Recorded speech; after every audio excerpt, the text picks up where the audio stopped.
काठमाडौँ उपत्यकाका सबै विश्व सम्पदालाई खतराको सूचीमा राख्ने युनेस्कोको प्रस्ताव पारित भए अन्तर्राष्ट्रिय पहिचान सङ्कटमा पर्ने पुरातत्व विभागको चिन्ता। सत्तारूढ नेकपामा पार्टीभित्रको अन्तर्विरोध चर्किँदै सरकार संसदीय दल र पार्टी संवादहीनताको अवस्थामा। जापानले नेपालबाट पहिलो वर्ष नर्सिङ केयर गिभरको क्षेत्रमा दक्ष कामदार लैजाँदै आगामी अक्टोबरमा भाषा र सिपको परीक्षा। संयुक्त राष्ट्र सङ्घको सुरक्षा परिषद अन्तर्गत एसिया प्रशान्त क्षेत्रबाट भारत निर्विरोध निर्वाचित, भारतलाई पाकिस्तानको पनि समर्थन। र विश्वकप क्रिकेटमा न्युजिल्यान्डको अपराजित यात्रा सकियो, 6 विकेटले हराएको पाकिस्तानको सेमिफाइनल प्रवेशको सम्भावना कायमै। साना सपना बन्दैछन् ठुला, अधुरा चाहना हुँदैछन् पुरा। यही देशमा मेरो स्वदेशमा गर्नु छ काम अब आफूलाई केही। जहाँ जन्मे जहाँ हुर्के ल्याउनु छ समृद्धि अब त्यही। समृद्धिको लागि सिभिल ब्याङ्क। नमस्कार, कान्तिपुर डायरीका साथमा साथी शर्मिला र म इन्द्रलक्ष्मी। समाचार अब विस्तारमा। संयुक्त राष्ट्रसङ्घीय शैक्षिक, वैज्ञानिक तथा सांस्कृतिक संगठन युनेस्कोले काठमाडौँ उपत्यकाका सबै विश्व सम्पदालाई खतराको सूचीमा राख्ने प्रस्ताव गरेको छ। प्रस्तावबारे युनेस्कोको आगामी जुन 30 देखि जुलाई 10 सम्म अजरबैजानको बाकुमा हुने 43औं सेसनमा छलफल हुने भएको छ। प्रस्ताव पारित भए काठमाडौँ उपत्यकाभित्रका विश्व सम्पदाका सूचीकृत क्षेत्रहरूको अन्तर्राष्ट्रिय पहिचान सङ्कटमा पर्न सक्ने चिन्ता पुरातत्व विभाग स्रोतले व्यक्त गरेको छ। उपत्यकामा काठमाडौँ, ललितपुर र भक्तपुर दरबार स्क्वायर, पशुपतिनाथ मन्दिर, बौद्धनाथ, स्वयम्भूनाथ, चाँगुनारायण मन्दिर क्षेत्र विश्व सम्पदामा छन्। युनेस्कोले उपत्यकामा भूकम्पमा क्षतिग्रस्त पुरातात्विक दरबार र मन्दिर पुनर्निर्माणमा ढिलाइ गरेको, सम्पदा संरक्षणमा उचित ध्यान दिन नसकेको, पशुपतिनाथ क्षेत्रको बीचबाट सडक खोलेको, कंक्रिटको संरचना बनाएको उल्लेख गर्दै खतराको सूचीमा राख्ने प्रस्ताव गरेको हो। युनेस्कोले सरकारलाई उपत्यकाका सम्पदा खतराको सूचीमा राख्ने चेतावनी दिँदै आएको थियो। 3 वर्ष अघि समेत यस्तो प्रस्ताव सेसनमा राखेकोमा अस्वीकृत भएको थियो। काठमाडौँ उपत्यका बाहेक लुम्बिनी, सगरमाथा राष्ट्रिय निकुञ्ज र चितवन राष्ट्रिय निकुञ्ज विश्व सम्पदा सूचीमा छन्। युनेस्कोले ती सम्पदामाथि भने कुनै प्रश्न उठाएको छैन। विश्व सम्पदामा सूचीकृत हुने सम्पदाको विश्व पर्यटन बजारमा विशेष महत्त्व हुन्छ। अर्कातिर युनेस्कोबाट सहयोग समेत प्राप्त हुन्छ। एकपटक खतराको सूचीमा परिसकेपछि त्यसबाट पुनः विश्व सम्पदा सूचीमा फर्कन समस्या हुने संस्कृति मन्त्रालयकै अधिकारीहरू बताउँछन्। भूकम्पबाट क्षतिग्रस्त सम्पदामध्ये बढी महत्त्वका 250 वटा दरबार र मन्दिरको पुनर्निर्माण भइसकेको छ। 200 वटा पुनर्निर्माणको क्रममै छन्। सत्तारूढ नेकपामा मनमुटाव चरम बन्दै गएको छ। शीर्ष नेतादेखि सांसदसम्मकै अन्तर्विरोधी अभिव्यक्तिहरूले संकेत गरिरहेका छन्। एकातिर अपूर्व पार्टी एकता र अर्कोतिर प्रधानमन्त्री समेत रहेका अध्यक्ष केपी शर्मा ओली खेमाको एकपक्षीय कदमले नेकपाभित्रको अन्तर्कलह यसरी चुलिएको छ कि सरकार र पार्टी दुवैतर्फ नेताहरू उकुस मुकुस छन्। संसदभित्रै एक पार्टीको 2 धार देखिएको छ। आन्तरिक बैठकमा शीर्ष नेताहरूबाट चर्को असन्तुष्टि व्यक्त भएका छन्। कार्यविभाजनमा गुटको रस्साकस्सी सतहमै आएको छ। पार्टी, संसदीय दल र सरकारबीच संवादहीनताको स्थिति छ। प्रधानमन्त्री एवं पार्टी अध्यक्ष ओलीसँगका पछिल्ला छलफल अपेक्षित नभएपछि अर्का अध्यक्ष पुष्पकमल दाहालले चितवन पुगेर चेतावनी शैलीमा भन्नुभयो, समझदारीबाट केही तलमाथि गरे दुर्भाग्य हुन्छ। लगतै जसो प्रधानमन्त्रीका परराष्ट्र सल्लाहकार समेत रहेका नेकपाका केन्द्रीय सदस्य राजन भट्टराईको ट्विट आयो, इतिहास दोहोर्याउने कुचेष्टा।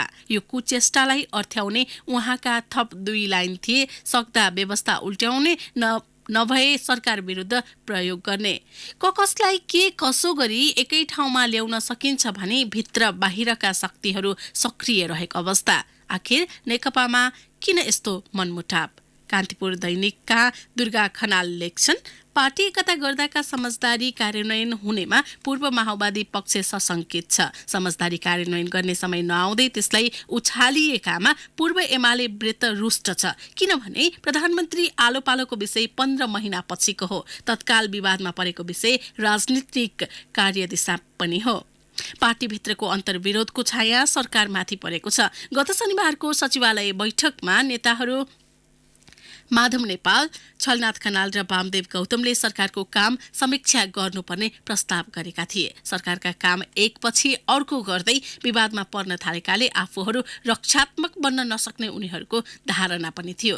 संसदभित्रका नेकपाका नेताहरूको अभिव्यक्ति र एजेन्डामा एकरूपता देखिँदैन। गुठी विधेयक विवादित बनेपछि सत्तारूढ दल नेकपाका सांसद नै दुई ध्रुवमा विभाजित समेत भए। शीर्ष तहमा केही नेताको बैठक बसे पनि नेकपाभित्र माथिल्लो र तल्लो तहबीच संवादहीनता कायम छ। एकतापछिको 1 वर्ष बितिसक्दा केन्द्रीय समितिको एउटा पनि बैठक बस्न सकेको छैन। एकताले पूर्णता नपाउँदा बैठक, छलफल, परामर्श लगायतका संस्थागत गतिविधिलाई टार्ने प्रवृत्ति झाँगिएको छ। झण्डै 450 केन्द्रीय सदस्यलाई के काम दिने तय भएको छैन। एकता भएको 1 वर्ष बितिसक्दा पनि केन्द्रीय नेताले अझै काम पाउन सकेका छैनन्। विश्वमै ख्याति कमाएको मुलुकको सामुदायिक वनका अधिकार कुण्ठित हुने गरी सरकारले वन सम्बन्धी नयाँ ऐन निर्माण प्रक्रिया अघि बढाएको छ। सरकारले गत महिना संघीय संसद समस्या पेश गरी समितिमा छलफलका क्रममा रहेको वन सम्बन्धी कानून संशोधन र एकीकरण गर्न बनेको विधेयकमा सामुदायिक वनका अधिकार र अभ्यासलाई संकुचन गर्ने प्रस्ताव छ। अहिले देशभर 22,266 सामुदायिक वन उपभोक्ता समूह छन् भने यिनमा करिब 1.5 करोड उपभोक्ता आबद्ध छन्। नेपालको सामुदायिक वनलाई विश्व समुदायले सिकाइ केन्द्रका रूपमा लिने गरेको छ। सहभागिता, नेतृत्व, विकास र समावेशिताका लागि नेपालको सामुदायिक वन विश्वमै मोडल मानिन्छ।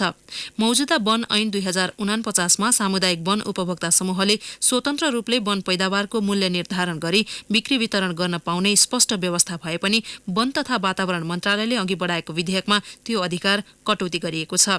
सामुदायिक वन उपभोक्ता महासंघ फेकोफनकी अध्यक्ष भारती पाठक भन्नुहुन्छ, नयाँ विधेयकमा उपभोक्ताले स्वतन्त्र ढंगले आफूले हुर्काएको वन र पैदावारको मूल्य निर्धारण गर्ने अधिकारमाथि हस्तक्षेप गरिएको छ।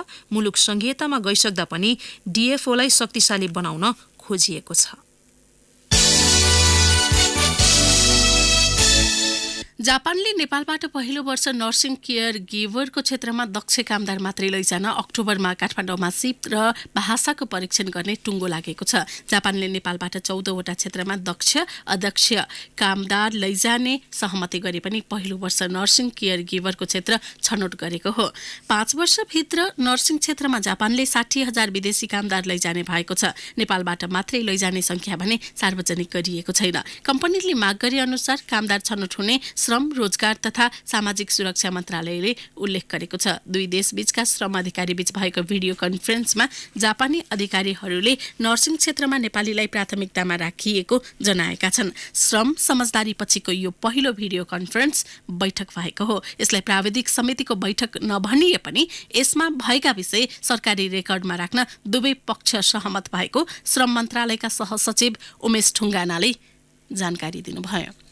कान्तिपुर डायरीमा अब ब्रेकको पालो। ब्रेकपछि अब बाँकी प्रसंग। लोकसेवा आयोगको विज्ञापनमा आरक्षणको व्यवस्था हुनुपर्ने माग गर्दै हिजो अपाङ्गता भएकाहरू लगायतले संघीय राजधानीको माइतीघर मण्डलामा धरना दिएका छन्। स्थानीय तहमा करारमा कर्मचारी राख्न नहुने समेत उनीहरूले भनेका छन्। राष्ट्रिय अपाङ्ग महासंघ नेपालकी उपाध्यक्ष रमा ढकालले भन्नुभयो, हामी अपाङ्गता भएकाहरू बिजोग देखाउने रहरले टन्टलापुर घाममा माइतीघर मण्डलामा आएका होइनौं। संविधानमा लेखिएको समानुपातिक समावेशी र आरक्षणको विषय कार्यान्वयन हुनुपर्छ भन्ने हाम्रो माग हो। प्रहरीले मण्डला क्षेत्रमा बस्न नदिएपछि उनीहरूले पूर्वतर्फको खाली भागमा बसेर धरना दिएका थिए। अपाङ्गता भएकाहरूले सडकमै बैशाखी तेर्साएका थिए। 3 पाङ्ग्रे स्कुटर र व्हीलचेयर बिसाएका थिए। अपाङ्गता भएकाहरूसँगै नेपाल आदिवासी जनजाति महासंघ, महिला, दलित, मधेसी, थारू, मुस्लिम, अल्पसंख्यक प्रतिनिधिहरू पनि सहभागी थिए। सर्वोच्च अदालतमा आयोगको स्थानीय तहको विज्ञापन सम्बन्धी रिटमाथि सुनवाई आइतबारका लागि सरेको छ। न्यायाधीशद्वय हरिकृष्ण कार्की र ईश्वर प्रसाद खतिवड़ाको संयुक्त इजलासले विपक्षी प्रतिनिधि सभा राज्य व्यवस्था समितिलाई समेत बहसमा सहभागी गराउन हिजो सुनवाई सारेको हो। इजलासले राज्य व्यवस्था समितिलाई पूर्व सूचना नगरेकाले सुनवाई स्थगित गरिएको हो। आइतबारको सुनवाईमा लिखित जवाफ पेश गर्न समितिलाई भनिएको छ भने उसका तर्फबाट कानून व्यवसायीले बहस समेत गर्न पाउनेछन्। स्थानीय तहको विज्ञापन सम्बन्धी 4 निवेदनमाथि असार 8 मा सुनवाई शुरू भएकोमा न्यायाधीशद्वय कार्की र खतिवड़ाको इजलासले बहस नसकिएकाले हिजोका लागि हेर्दा हेर्दैको सूचीमा राखेको थियो।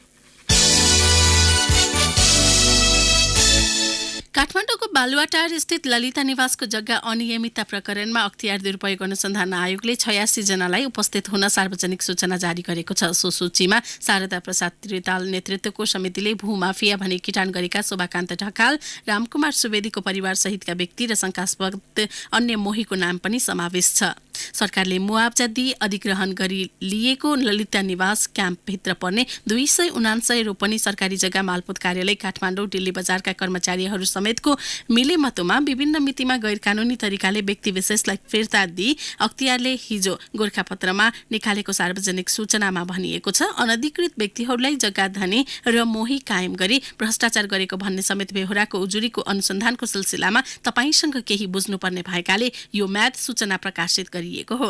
अख्तियारले उनीहरूलाई आयोगमा 7 दिनभित्र उपस्थित हुन सूचना निकाल्दै उपस्थित नभए कानून अनुसार कारबाही प्रक्रिया अघि बढाउने चेतावनी समेत दिएको छ। सरकारले ल्याएको विज्ञापन सम्बन्धी व्यवस्था गर्न बनेको विधेयकमा भएको क्लिन फिड नीतिका पक्षमा सञ्चार उद्यमी उभिएका छन्। नेपाल मिडिया सोसाइटी, सामुदायिक रेडियो प्रसारक संघ अक्युराव, ब्रोडकास्टिङ एसोसिएसन अफ नेपाल बान र नेपाल विज्ञापन संघ विधेयकमा भएको क्लिन फिड लागू गर्ने कानूनी व्यवस्थाको स्वागत गर्दै हिजो विज्ञप्ति जारी गरेका छन्। विज्ञप्तिमा भनिएको छ, स्वदेशी उत्पादन र उद्योगलाई समेत यो नीतिले सहयोग र विस्तारका लागि प्रवर्धन गर्नुका साथै परनिर्भरतालाई समेत कम गर्न सकाउँछ। सरकारको क्लिन फिड नीतिलाई हामी पूर्ण रूपमा स्वागत गर्दछौं। विज्ञप्तिमा भनिएको छ, पैसा तिरेर पनि अन्य मुलुकको विज्ञापन हुनुपर्ने बाध्यकारी व्यवस्था अन्त्य हुनु आवश्यक छ। संघीय निजामती सेवा सम्बन्धी विधेयकमाथि प्रतिनिधि सभाको राज्य व्यवस्था तथा सुशासन समिति बैठकमा सांसदले दिनहुँ छलफल गर्दै आए पनि बिना निष्कर्ष टुङ्गिने गरेको छ। 138 दफाको सो विधेयकमाथि समितिमा 1.5 महिनादेखि छलफल भइरहेको छ। छाता ऐन भएकाले संघीय विधेयक पारित नहुन्जेल यसको प्रभाव प्रदेश र स्थानीय तहसम्म पर्नेछ। हाल निजामती समायोजन ऐनका आधारमा कर्मचारीको व्यवस्थापन गरिँदै आएको छ। संशोधन प्रस्ताव राख्ने सांसदहरूले आफ्नो धारणा राखिसकेपछि अहिले अन्तिम चरण भन्दै समितिले दफावार छलफल सुरु गरे पनि सहमति जुट्न सकेको छैन। कांग्रेसका केन्द्रीय सदस्य एवं पूर्व सांसदले राज्य संरचना अनुसार पार्टीको तल्ला तहका कमिटी नबनेसम्म दोस्रो चरणको जागरण अभियान शुरू नगर्न नेतृत्वलाई दबाब दिएका छन्। बदलिँदो संरचना अनुरूप संगठन नहुँदा पहिलो चरणको जागरण अभियान प्रभावकारी नभएको उनीहरूको ठम्याइ छ। पहिलो चरणको जागरण अभियानको समीक्षा गर्न हिजोदेखि बसेको केन्द्रीय प्रतिनिधिको बैठकमा अधिकांश वक्ताले राज्य पुनर्संरचना अनुसारको पार्टी संगठन बनाउनु पर्नेमा जोड दिएका थिए। तल्ला निकायमा संगठन नहुँदा गाउँ, प्रदेश र केन्द्रमा समेत प्रतिपक्षीय भूमिका कमजोर देखिएको उनीहरूको भनाइ थियो।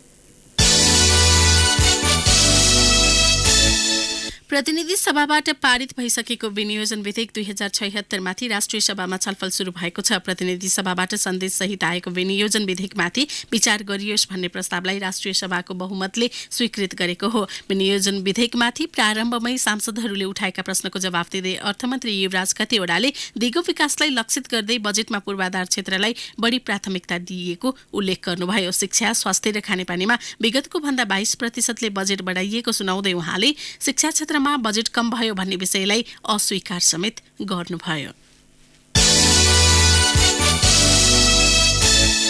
तत्कालीन पर्यटन मन्त्री रविन्द्र अधिकारी सहित 7 जना सवार हेलिकप्टर दुर्घटनाको मुख्य कारण खराब मौसम रहेको निष्कर्ष जाँचबुझ आयोगले निकालेको छ। आयोगका संयोजक यज्ञ प्रसाद गौतमले हिजो संस्कृति, पर्यटन तथा नागरिक उड्डयन राज्यमन्त्री धनबहादुर बुढालाई बुझाएको प्रारम्भिक प्रतिवेदनमा दुर्घटनाको मुख्य कारक एकाएक बिग्रिएको मौसम भएको उल्लेख छ। अब केही समाचार संक्षेपमा। अध्यागमनले दलाई लामाका प्रतिनिधि भन्दै तिब्बती मूलका एकजना अमेरिकी नागरिकलाई फिर्ता पठाइदिएको छ। भारतको नयाँ दिल्ली हुँदै आइतबार काठमाडौँ आएका पेन्पा छिरिङको एन्ट्री रिफ्युज गरे पनि उनी त्यही नामका अर्कै व्यक्ति भएको बुझिएको छ। संघीय मामिला तथा सामान्य प्रशासन मन्त्रालयले सबै स्थानीय तहलाई 3 दिनभित्र बजेट विवरण पठाउन निर्देशन दिएको छ। सबै स्थानीय तहले सभामा बजेट पेश गरे नगरेको जानकारी लिन 3 दिनभित्र विवरण पठाउन निर्देशन दिइएको मन्त्रालयले जनाएको छ।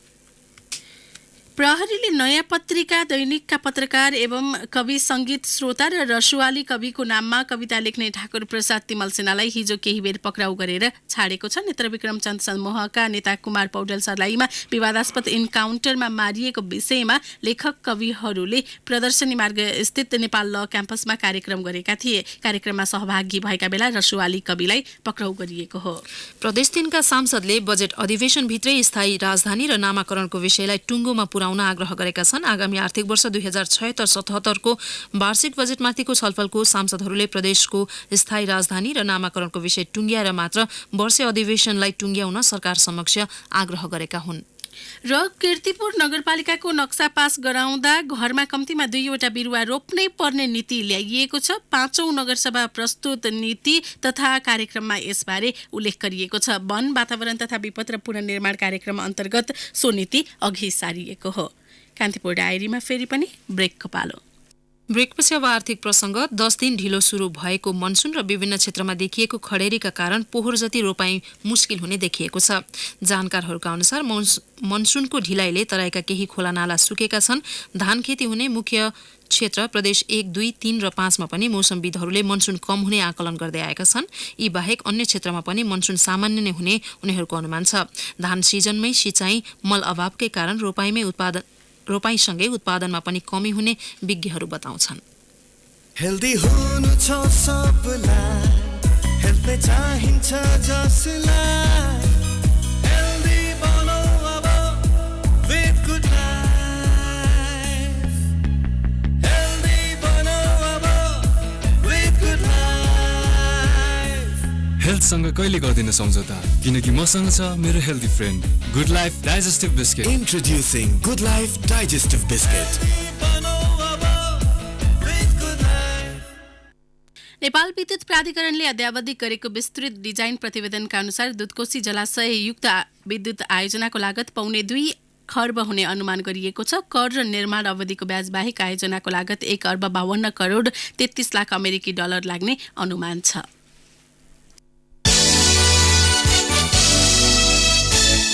अब एउटा अन्तर्राष्ट्रिय प्रसङ्ग। भारत संयुक्त राष्ट्रसङ्घ UN को सुरक्षा परिषद अन्तर्गत एसिया प्रशान्त क्षेत्रबाट नेपाल सहित 55 मुलुकको समर्थन प्राप्त गर्दै अस्थायी सदस्यमा निर्विरोध निर्वाचित भएको छ। यसलाई भारतले महत्त्वपूर्ण कूटनीतिक जितका रूपमा अर्थ्याएको छ। समूहमा नेपालका अतिरिक्त चीन, Bangladesh, Bhutan, Pakistan, Afghanistan, Japan, Qatar, Saudi Arabia, Maldives लगायतका मुलुक छन्। रोचक त के छ भने भारतको उम्मेदवारीलाई नेपालले मात्र नभएर उसको परम्परागत प्रतिद्वन्दी पाकिस्तानले समेत समर्थन गरेको छ। अब खेल प्रसङ्ग। आइसिसी 1 दिवसीय विश्वकप क्रिकेटमा न्युजिल्यान्डको अपराजित यात्रामा पूर्ण विराम लागेको छ। पछिल्लो खेलमा पाकिस्तानसँग 6 विकेटले पराजित हुँदै किविज टोलीले जारी विश्वकपमा पहिलो हार भोगेको हो। यसअघि उसले 5 खेलमा जित हात निकाल्दा वर्षाले अवरुद्ध इन्डियासँगको खेलमा अङ्क बाँडेको थियो। न्युजिल्यान्डले दिएको 238 रनको चुनौती पाकिस्तानले 5 बल अगावै 4 विकेट गुमाएर भेटायो। बाबर आजमले अभिजित 101 तथा हारिस सोहिलले 68 रन बनाउँदै पाकिस्तानलाई जितसम्म पुर्याए। मोहम्मद हाफिजले 32 र इमाम उल हकले 19 रनको योगदान गरे। न्युजिल्यान्डका ट्रेन्ट बोल्ट, लुक फर्गुसन र कप्तान केन विलियम्सनले पाकिस्तानको 1-1 विकेट लिए। सोहिल रन आउट भएका थिए। यसअघि बर्मिङहममा टस जितेर पहिलो ब्याटिङ गरेको न्युजिल्यान्डले निर्धारित ओभरमा 6 विकेट गुमाएर 237 रनको मध्यम योगफल तयार पारेको थियो। अब विश्वकप क्रिकेट स्पेशलको पालो। ICC Cricket World Cup 2019 Special. Brought to you by IME pay जे पे गर्दा पनि IME पे भए चाहियो के। नमस्कार, विश्वकप क्रिकेट 2019 मा यहाँलाई स्वागत छ। आज हामी विश्वकप क्रिकेटमा प्रतिस्पर्धा हुन गइरहेको इन्डिया र वेस्ट इन्डिज बीचको खेलको विश्लेषण सहित उपस्थित भएका छौं। विश्वकप क्रिकेटको 34औं खेलमा आज बलिया 2 टोली इन्डिया र वेस्ट इन्डिज बीच प्रतिस्पर्धा हुँदैछ। म्यानचेस्टरमा क्यारिबियन टोली विरुद्ध मैदान उत्रदा अपराजित टोली इन्डिया 5औं जितसँगै सेमिफाइनल नजिक पुग्ने योजनामा रहनेछ। सोही सम्भावना कायम राख्न वेस्ट इन्डिजलाई इन्डियासँगको म्याचमा जित निकाल्दै अन्य खेलमा पनि 100% नतिजा निकाल्न आवश्यक छ। जारी सिजन उत्कृष्ट फर्ममा रहेको इन्डिया खराब लयबाट गुज्रिरहेको क्यारिबियन टोलीलाई सहज रूपमा हराउन चाहन्छ। तर Jason Holder, Chris Gayle, Shai Hope जस्ता ब्याट्सम्यानको गति रोक्न इन्डियन बलरलाई कठिन मेहनत आवश्यक छ। यद्यपि लयमा रहेका जसप्रीत बुमराह, कुलदीप यादव, युजवेन्द्र चहल त्यसका लागि गतिलो हतियार बन्न सक्छन्। बोलिङमा चम्किएका सेल्डोन कोटरेल, ओसान थोमस, एस्ले नर्स जस्ता बलर इन्डियन ब्याट्सम्यानका लागि भारी पर्न सक्छन्। रोहित शर्मा, विराट कोहली, महेन्द्र सिंह धोनीको साथले हौसिएको इन्डिया बलियो बेन्चका कारण पनि सबल देखिएको छ। इन्डिया र वेस्ट इन्डिज बीचको एक दिवसीय आंकडामा क्यारिबियन टोली केही बलियो देखिए पनि पछिल्लो समय त्यसमा केही उतार चढाव देखिएका छन्। दुई मुलुक बीच भएका 126 भेटमा वेस्ट इन्डिज 62 र इन्डिया 59 खेलमा विजयी भएका छन्। पछिल्लो 5 भेटमा इन्डियाले 3 खेल जितेको छ भने 1 खेलमा वेस्ट इन्डिज विजयी भएको छ। गत वर्ष भएको इन्डिया भ्रमणका क्रममा 322 रनको चुनौतीपछि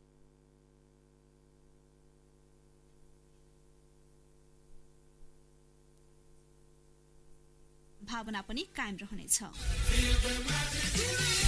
ICC cricket world cup 2019 special Brought to you by IME pay जे पे गर्दा पनि आइएमई पे भए चाहियो के।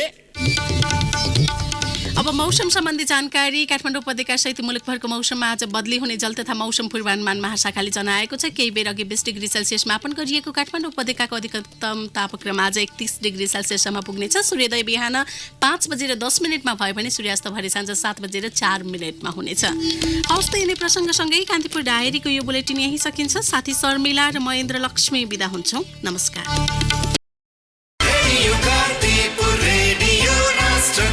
सूचना र मनोरञ्जनको सम्वाहक रेडियो राष्ट्रको रेडियो कान्तिपुर।